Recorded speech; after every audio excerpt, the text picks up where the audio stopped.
নমস্কার বন্ধুরা, লুবনার রাসইতে সবাইকে স্বাগত জানাই।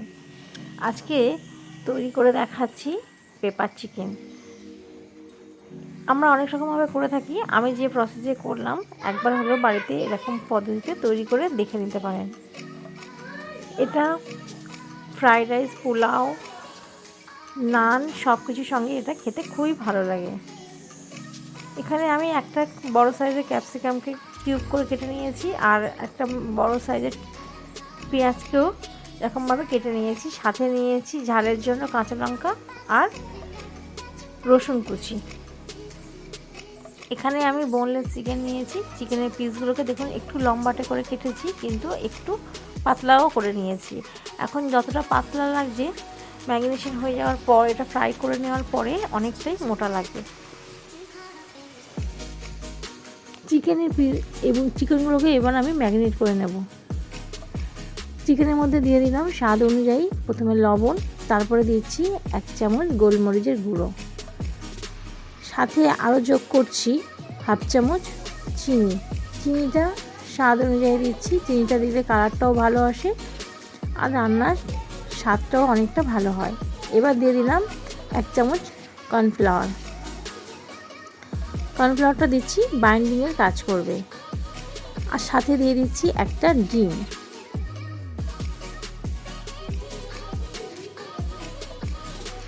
সব কিছুকে দিয়ে খুব ভালো মতো এখন আমি মিশিয়ে নেব।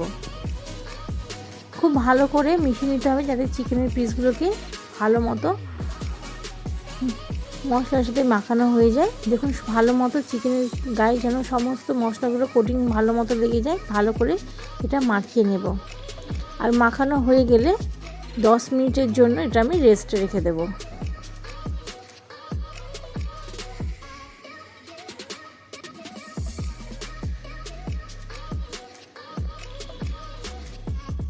একটা ছোট মতো ফ্রাই প্যান নিয়েছি, তার মধ্যে দিয়ে দিলাম 1 চামচ গোলমরিচ। এই গোলমরিচটাকে প্রথমে খুব ভালো করে হাই হিটে এটাকে গরম করে নেব।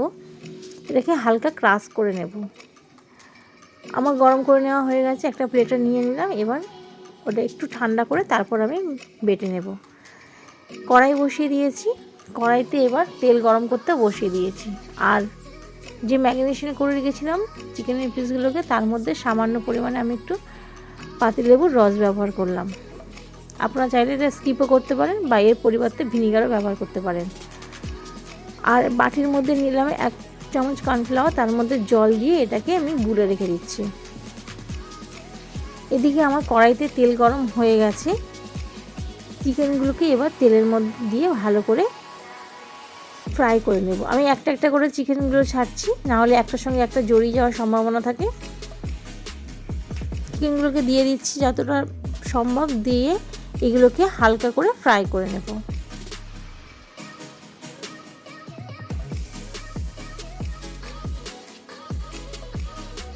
দেখুন আমার একটা পিঠ কোটিং কত সুন্দর এসছে, হালকা ফ্রাই হয়ে গেছে, কালার হতেও শুরু করে দিয়েছে। এবার উল্টে পাল্টে দিচ্ছি।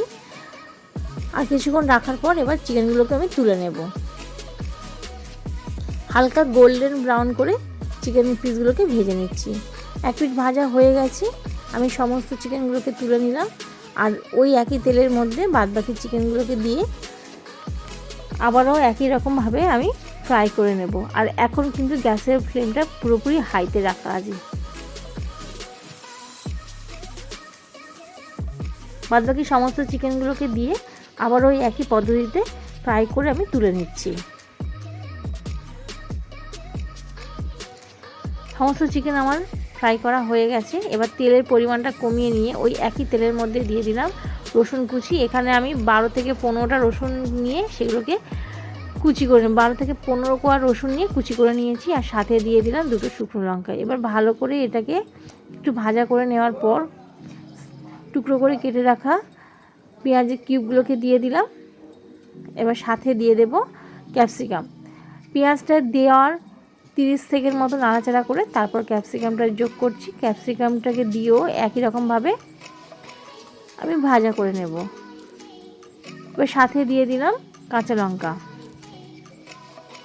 সব কিছুকে ভালো মতো দিয়ে 1 মিনিট হাই হিটে এটা ভাজা করে নেওয়ার পর এতে দিয়ে দেব আমি এখানে দিচ্ছি সিজওয়ান সস, আপনারা এর পরিবর্তে অয়েস্টার সস দিতে পারেন, যেহেতু আমার কাছে অ্যাভেলেবেল ছিল না তার পরিবর্তে আমি সিজওয়ান সস দিয়েছি। আর দিয়ে দিলাম 1.5 চামচ মতো ডার্ক সয়া সস। সব কিছুকে দিয়ে ভালো করে মিশিয়ে নিচ্ছি। ভালো করে আমার মিশিয়ে নেওয়া হয়ে গেছে। এবার তাতে দিয়ে দিলাম ভেজে রাখা চিকেনগুলোকে দিয়ে আবারও আমি একটু ভালো করে মিশিয়ে নিচ্ছি।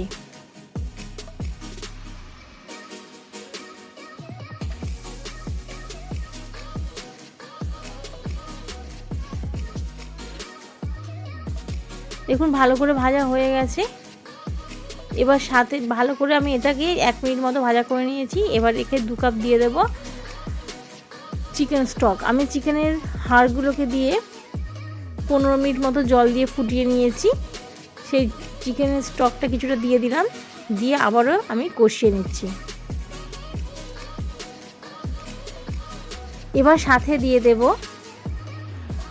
1 চামচ ভিনিগার যোগ করলাম। আপনারা সস দেওয়ার সময় ওই ভিনিগারটা দিতে পারেন।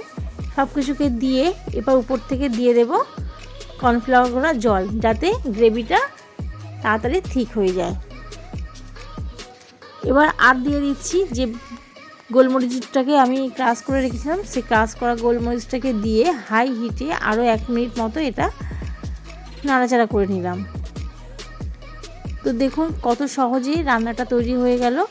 এবার উপর থেকে ছড়িয়ে দিচ্ছি ধনেপাতা কুচি। আপনাদের যদি রেসিপিটা ভালো লেগে থাকে অবশ্যই চ্যানেলটাকে সাবস্ক্রাইব করবেন, পাশে থাকা বেল আইকনটি প্রেস করবেন, আর একবার হলো বাড়িতে তৈরি করে সবার সঙ্গে শেয়ার করবেন।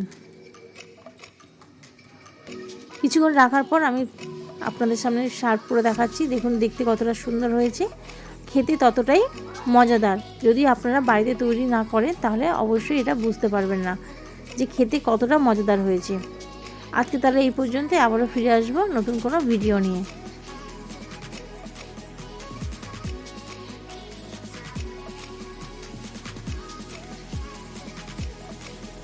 ততক্ষণের জন্য ভালো থাকবেন, সুস্থ থাকবেন। ভিডিওটি দেখার জন্য ধন্যবাদ।